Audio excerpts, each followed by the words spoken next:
नमस्कार दोस्तों, आज मैं आपको अपने वीडियो शुरू करने से पहले ये बता दूं कि अगर आप कमजोर दिल के हैं तो इस वीडियो को बिल्कुल भी मत देखिए, अभी के अभी स्किप कर दीजिए। और अगर आप एक बहादुर दिल के हैं तो इस वीडियो को देखिए, अंत तक देखिए, क्योंकि इस वीडियो के अंत में मैं आज आप लोगों को 6 असली शैतानों की आवाज सुनाने वाला हूं, बिल्कुल असली शैतानों की। लेकिन ये वीडियो शुरू करने से पहले, आगे बढ़ने से पहले ये आवाज सुनते जाइए। जरा संभल कर, अब आप सुनने जा रहे हैं कुछ शैतानों की असली आवाज।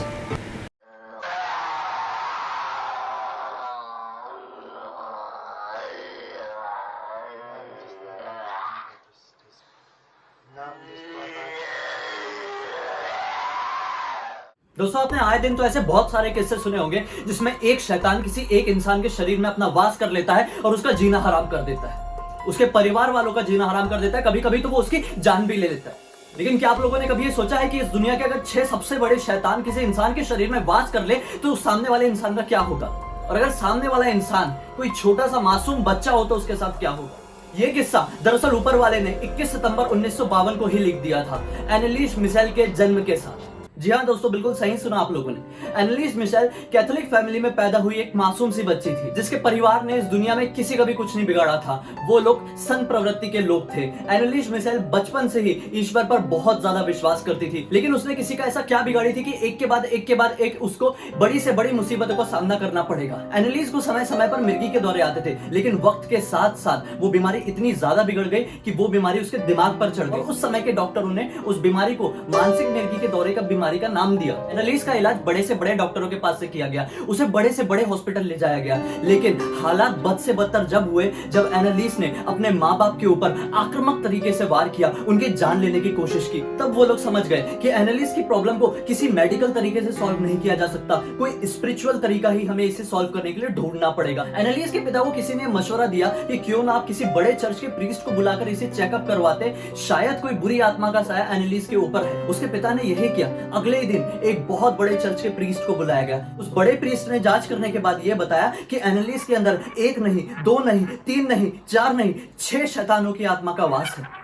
और वो शैतान आम नहीं थे। सबसे पहला शैतान था नीरो, जो कि एक रोमन शासक था। वो बहुत ही क्रूर शासक था। कहा जाता है कि मरने के बाद उसे नर्क की सजा मिली और वो शैतान बनकर लूसीफर की आज्ञा से इस पृथ्वी पर आता है और समय समय पर लोगों को परेशान करता है, उनके शरीर में अपना वास करता है और लूसीफर की हर एक आज्ञा को मानता है। दूसरा खतरनाक शैतान था जूडस इस्कैरियोट्स। कहा जाता है कि जूडस जीसस के अनुयायियों में से एक था। उसने जीसस से धोखेबाजी की थी, वो भी सिर्फ 30 चांदी के सिक्कों के लिए। तीसरा शैतान था केन, जो कि एडम और ईव का बेटा था। कुछ दुनिया में पाप करने के वजह से उसे नर्क भोगने की सजा मिली थी और वो वहां पर जाकर लूसीफर का भक्त हो गया था और फिर उसके बाद वो लूसीफर की हर एक आज्ञा को मानता था और उसी आज्ञा को मानते हुए वो पृथ्वी में आया था और एनालिस के शरीर में अपना वास जमाया था। और चौथा था हिटलर। हिटलर को तो सभी लोग जानते हैं, जिसके कारण ना जाने कितने ही देशों में कितनी लाखों जाने गई थी और वो एक इसी वजह से शैतान बन चुका था, नर्क की सजा भोग रहा था और इसी वजह से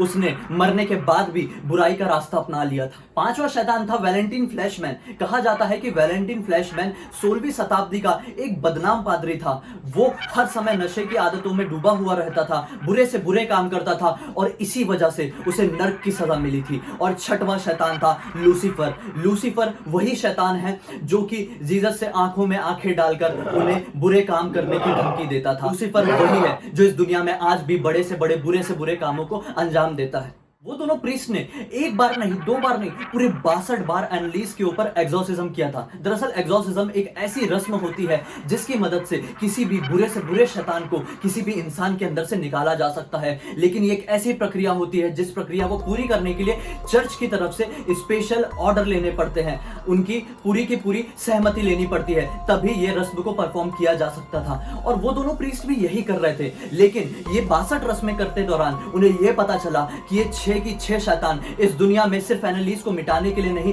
बल्कि इस दुनिया को एक बहुत बड़ा सबक देने आए हैं। और उनका सबक आम नहीं था। वो 6 शैतान दरअसल नरक की दुनिया को हम लोगों से रूबरू कराना चाहते थे। वो एक दुनिया को बहुत बुरी सीख देना चाहते थे और इसी वजह से उसने एनालिस जैसी पवित्र लड़की को चुना था, जिस एनालिस ने क्या, जिसके परिवार ने भी बचपन से किसी का कुछ भी नहीं बिगाड़ा था। लेकिन बेचारी एनालिस को तो बड़ी होकर सिर्फ और सिर्फ एक संत बनना था। लेकिन कहा जाता है ना कि अगर होने को कुछ और मंजूर हो तो विधाता भी चाहे कुछ भी कर ले वो खूनी नहीं बदल सकता। और ऐसा ही कुछ हुआ था एनालिस के साथ।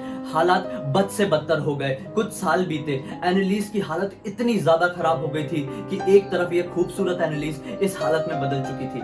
एनालिस ने पूरा की पूरी तरह से खाना बंद कर दिया था। वो लोगों से यही कहती थी कि मुझे भूख तो बहुत लगती है, लेकिन मैं सिर्फ और सिर्फ इसलिए नहीं खा सकती क्योंकि मेरे अंदर बैठे शैतान शायद मुझे ये खाना नहीं खाने देते हैं, और इसी वजह से मैं भूख से तड़पती रहती हूँ। और शायद यही कारण था कि एनालिस माल न्यूट्रिशन यानी कि कुपोषण की शिकार हो गई थी। और धीरे धीरे करके एनालिस का वजन इतना ज्यादा कम हो गया था कि उसका शरीर देखने लायक भी नहीं बचा था। एक समय तो ऐसा भी आ गया था कि एनालिस अपने बिस्तर से भी नहीं उठ पाती थी। हैरान कर देने वाली बात यह थी कि ये 62 रस्मों में से जब कोई भी एक रस्म उसके ऊपर परफॉर्म की जाती थी तो एनालिस इतनी ज्यादा आक्रामक हो जाती थी, इतनी ज्यादा भूतहा हो जाती थी कि वो लोगों के ऊपर इस तरह से वार करती थी कि जैसे अगले ही पल उनकी जान ले लेगी। उसने इसी तरह के हमले कई बार अपने भाई बहनों, माता पिता और दोनों प्रीस्ट के ऊपर भी किए थे। एनालिस के कमरे में इन रस्मों के दौरान कैमरे भी लगाए गए थे। एनालिस की एक टेप की मदद से रिकॉर्डिंग भी की गई थी। जब वो इन शैतानों की आवाज निकालती थी तो ये आवाजें बहुत अलग होती थी। दरअसल कहा जाता है कि एनालिस को मुश्किल से 3 भाषाओं का ही ज्ञान था,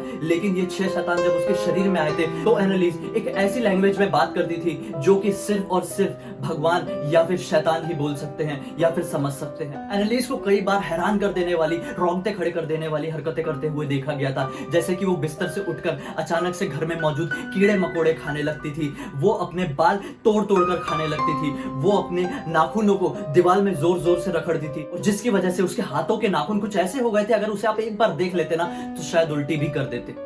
रस्म एक एक करके चलती गई। एनालिस की हालत और बद से बदतर होती चली गई। एनालिस का वजन अब सिर्फ और सिर्फ 35 किलो बचा हुआ था और 30 जून 1976 को 62वीं यानी कि आखिरी एग्जॉर्सिज्म की रस्म को अदा किया गया। लेकिन कहा जाता है ना कि अगर इतनी ज्यादा प्रताड़ना किसी के साथ की जाए तो इंसान कितना कमजोर हो सकता है, और यही कुछ एनालिस के साथ भी हुआ। इस रस्म के बाद एनालिस ने कहा कि अब मेरा शरीर ये सब कुछ नहीं झेल सकता, और एनालिस ने 1 जुलाई सन 1976 को अपनी आखिरी सांसें ली।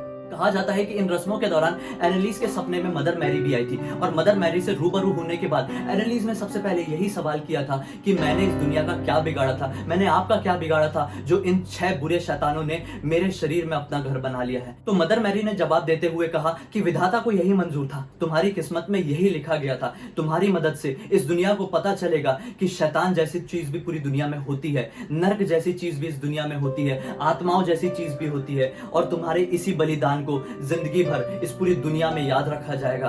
अगर तुम चाहो तो मेरे साथ अभी के अभी इस शरीर को छोड़कर चल सकती हो, और अगर तुम चाहो तो जी के इस दुनिया को एक पाठ पढ़ा सकती हो कि नर्क भी एक बहुत बड़ी सच्चाई है, आत्माएं भी, शैतान भी एक बहुत बड़ी सच्चाई है। मदर मैरी ने उसे जाते जाते ये कहा कि तुम इस पूरी दुनिया को ये सीख दोगी कि अगर ईश्वर है तो शैतान भी है।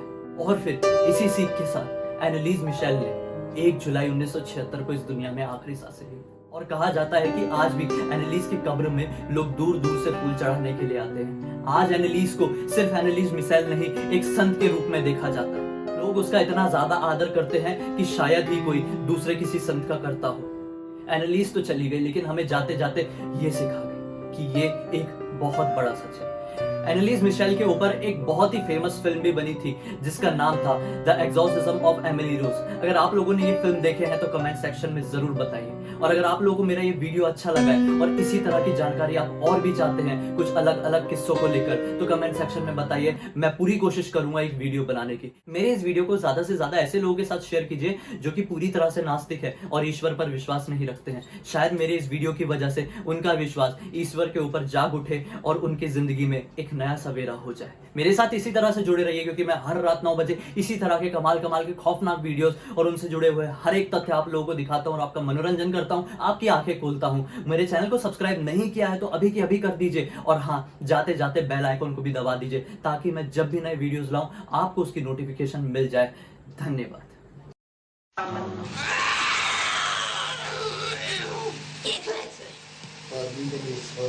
Nein, ihr Klötze! Mal mir Klötze! Oh, so gerne will nicht, ich gerne nicht. Sind wir schon 3? Wie? Was ist so eine Scheiße?